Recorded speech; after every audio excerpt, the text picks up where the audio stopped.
Get your skis shined up, grab a stick of juicy fruit. The taste is gonna move ya. Take a sniff, pull it out. The taste is gonna move you when you pop it in your mouth. Juicy fruit is gonna move ya. It juices soft, it gets right to ya. Juicy fruit, the taste is gonna move ya.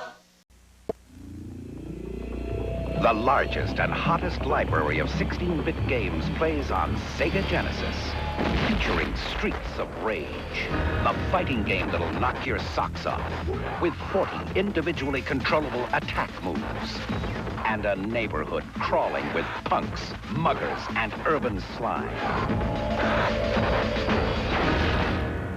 Streets of Rage, only on the 16-bit Genesis system from Sega.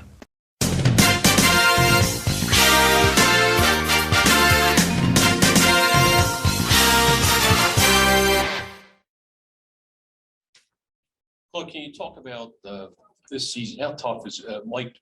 Talked about a little bit the other day that the season's been really tough for you. And, can you just talk about this season and the injuries? Have you ever seen a season where you've had so many injuries? No, I've never seen that many injuries. And, when the season started, Chuck did some great moves in the summer. And, we had a good start to the season. Everything was going great. And then injuries started. And, it's been a tough couple of months. Well, you've been here for a long time. And has there ever been a moment, especially coming off what happened last night and looking forward, looking back at your injuries, has there been a time where this franchise has been in a situation this bad?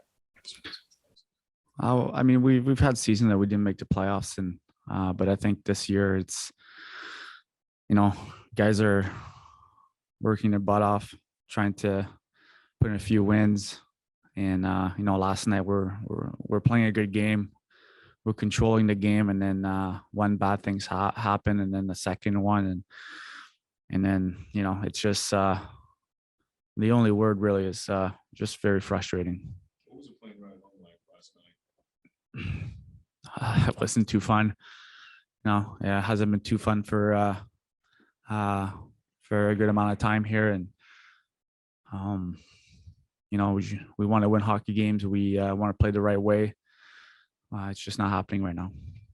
Well, obviously the trade deadline is next month. We talked with Chuck a few weeks ago. He essentially said that it's your decision, whether which direction it goes. Is that a decision that you've thought about, that you've made yet?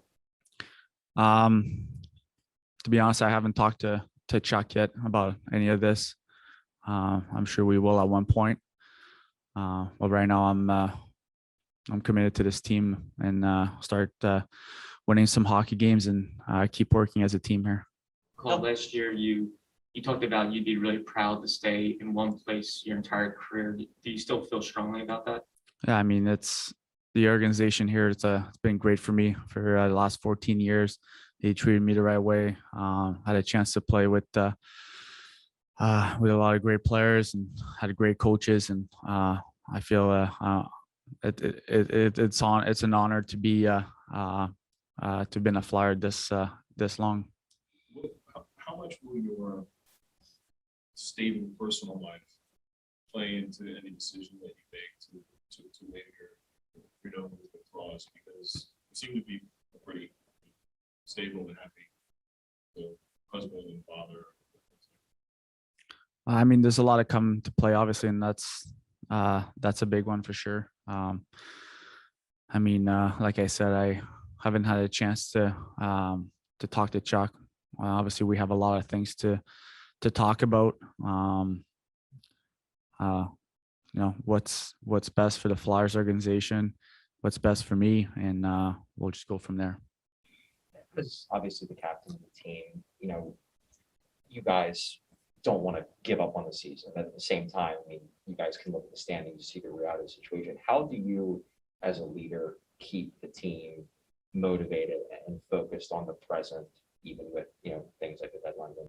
Yeah, I mean, I know it's kind of cheesy, but when you put the Flyers jersey on, it's you gotta wear it with pride, and You just got to go out there, do your job, and do everything you can to get a win every night. So that's what I would say. Thanks, guys.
Hey everybody, it's me, Timmy Flyers Guy, and welcome to Flyers Pregame Report.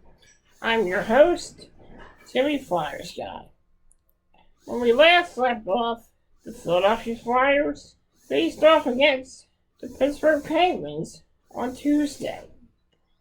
The Philadelphia Flyers had most of the momentum in the game. The Penguins were able to tie the score at 1-1, but the Penguins scored 2 quick goals, giving them a 2-1 lead. In the second period, the Philadelphia Flyers tied the score up at 2-2, then eventually took a 3-2 lead, and then eventually 4-2 lead going into the third period. The Pittsburgh Penguins weren't going to go away, though, as they managed to tie the score at 4-4. The game went into overtime, and the Penguins quickly scored an overtime goal, giving the Penguins a 5-4 victory against the Philadelphia Flyers. I have to say that it was a very predictable loss, and it has been a recurring theme for this Philadelphia Flyers team. They tie the score, go to overtime, and then they eventually lose in overtime. And there's sometimes they'll give up a goal, and then they'll be lost, and they'll be treading water throughout the whole game. The Philadelphia Flyers have been struggling this season. But it's not going to get any easier as they face off tonight against the Washington Capitals. The Flyers were supposed to play the Washington Capitals the week before Christmas. The week before Christmas, but unfortunately the game was canceled due to COVID protocol. Tonight the Flyers will be having a makeup date tonight as they take on the Washington Capitals. The Philadelphia Flyers need to find that identity. And right now, they don't know who they are. They have no identity out on that ice. But the Flyers, what they need to do tonight is they need to go out there and they need to establish the game. They need to establish who they are. They need to find out who they are, and they need to play for this city. The city of Philadelphia, especially if you're a Flyers fan, has been suffering of late. Can the Philadelphia Flyers turn it around tonight? We'll find out as the Philadelphia Flyers take on the Washington Capitals. Let's go Flyers!